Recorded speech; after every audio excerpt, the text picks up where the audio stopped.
नमस्कार दोस्तों, आपका स्वागत है इंस्पायर टू राइज की एक और अमूल्य ज्ञान से भरी वीडियो में। कॉलेज की जिंदगी ना जाने कितने हाईज और लोज लेकर आती है। मार्क्स, एग्जाम्स और भविष्य का दबाव, और फिर वो सब ऊपर से डिप्रेशन का भी साथ। इस कहानी में एक कॉलेज स्टूडेंट की जिंदगी की स्ट्रगल्स और उनकी जर्नी को देखते हैं। चलो आओ देखते हैं कैसे वो डिप्रेशन से लड़ते हुए अपने रास्ते को ढूंढते हैं। सुरेश पढ़ने में बहुत होशियार था, एग्जाम भी अच्छे गए थे, लेकिन 1 महीने की बीमारी ने उसको आत्महत्या के लिए मजबूर कर दिया। हुआ यूं कि सुरेश होनहार स्टूडेंट था, ठीक ठाक मेहनत करता था और ध्यान से पढ़ता था, जिस कारण उसके अच्छे नंबर आते। इस क्वालिटी को देखते हुए टीचर्स ने समझाया कि तुम MBBS की तैयारी करो। सुरेश को अपने आप पर पूरा भरोसा था। उसने 2 साल मन लगाकर मेहनत की, सब बढ़िया चल रहा था। अचानक साल के अंत में सुरेश को टाइफाइड हो गया और 1.5 महीने तक वह बीमार पड़ा रहा। जब सुरेश ठीक हुआ तो जोर शोर से पढ़ाई में लग गया और किसी तरह कोर्स खत्म करके परीक्षा में शामिल हुआ। रिजल्ट आया तो सुरेश का सिलेक्शन केवल 3 नंबर से रह गया था। शुरू में तो सुरेश संतुष्ट था। टीचर्स ने भी समझाया कि तुम चिंता मत करो, कम तैयारी में तुम अच्छे नंबर लाए हो, अगले साल तुम्हें अच्छे कॉलेज में सीट मिल जाएगी, बस मन लगाकर पढ़ो और मॉक टेस्ट देते जाओ। सुरेश को सब बातें समझ में आ रही थी, चिंता की कोई बात नहीं थी, लेकिन वह खुश नहीं था। उसके जिगरी दोस्त जिनके साथ वह पढ़ता था, वह सब मेडिकल कॉलेज पहुंच गए थे। दोस्तों के व्हाट्सएप स्टेटस पर सफेद कोट वाले फोटो देखकर उसे चिढ़ भी होने लगी थी। जाने अनजाने में सुरेश खुद को दोस्तों से कंपेयर करने लगा, फिर शिकायत करने लगा कि मेरी किस्मत ने साथ नहीं दिया। अब जब कोई छोटी मोटी दिक्कत आती तो सुरेश उसे सुलझाने की बजाय किस्मत को कोसने लगा कि अरे मेरी किस्मत ही खराब है। सुरेश मेहनत तो इस साल भी कर रहा था, घंटों टेबल कुर्सी पर बैठा रहता, लेकिन अब उसका मन पढ़ाई में नहीं लगता। इस बार उसने पूरा कोर्स रिवाइज करके एग्जाम दिया, लेकिन जब 3 महीने बाद रिजल्ट आया तो उसके नंबर पिछले साल से भी कम आए थे। असफलता के कारण सुरेश पूरी तरह फ्रस्ट्रेट हो गया। वह कभी अपनी किस्मत को तो कभी ईश्वर को कोसता रहता। वह बार बार खुद से दोहराता, इतनी मेहनत के बाद भी सिलेक्शन नहीं हुआ, मेरे साथ धोखा हुआ है। वह दिन भर अतीत के बारे में सोचता रहता।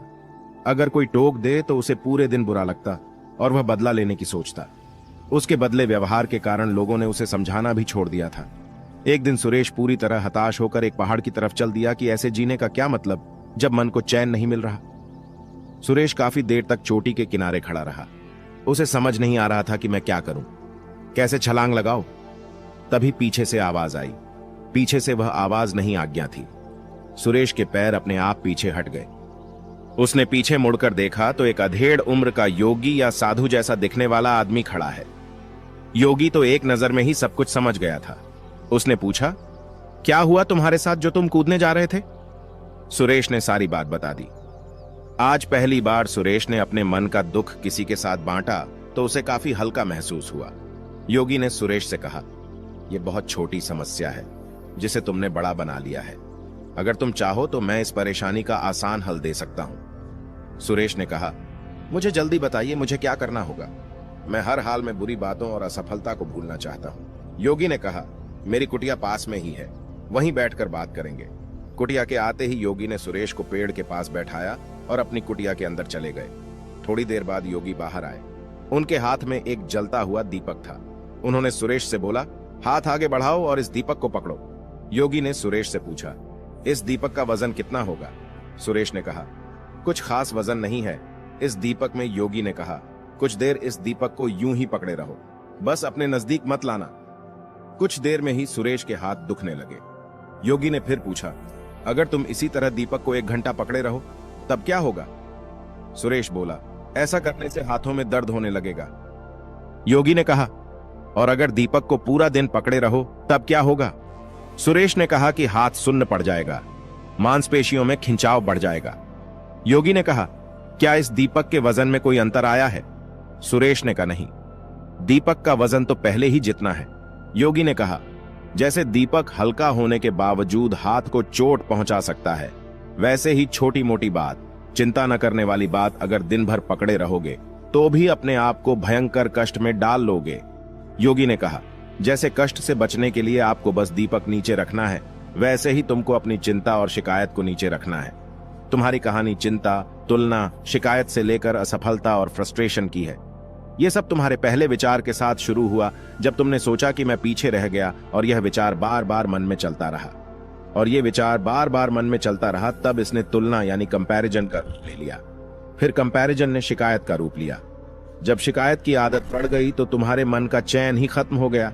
सुरेश ने कहा, यह तो सब मैं समझ रहा हूं, मेरी आदत बन गई है। मैं दिन भर यही सब सोचता रहता हूं। बताइए मैं क्या करूं?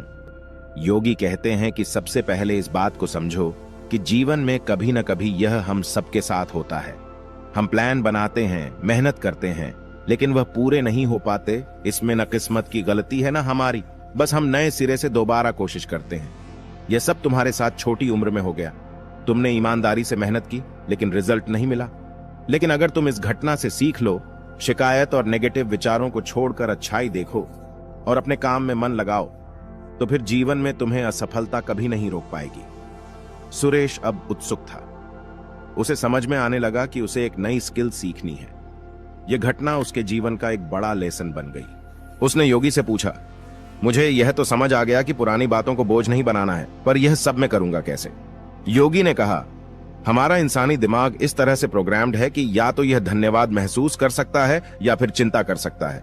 इसलिए अपने दिमाग को धन्यवाद देना सिखाओ। छोटी छोटी चीजों में अच्छाई देखने की आदत डालो।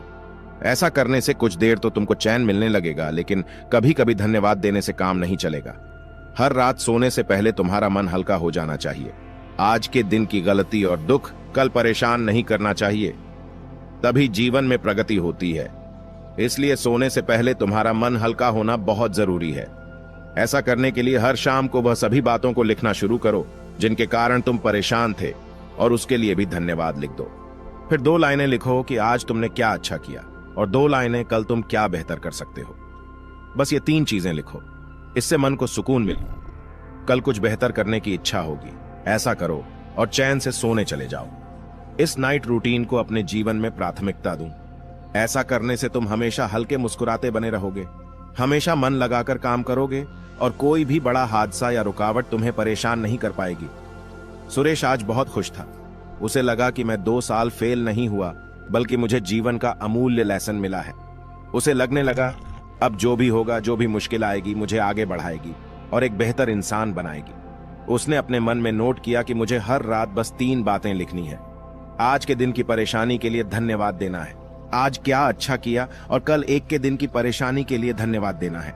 आज क्या अच्छा किया और कल एक चीज क्या अच्छी कर सकता हूं, और इन 3 बातों को अपने जीवन में अमल करना है। अगर आप हमसे जुड़ना चाहते हो तो inspire to rise YouTube channel को सब्सक्राइब कर ले, ताकि और भी प्रेरणादायी वीडियो आपसे छूटे ना। धन्यवाद।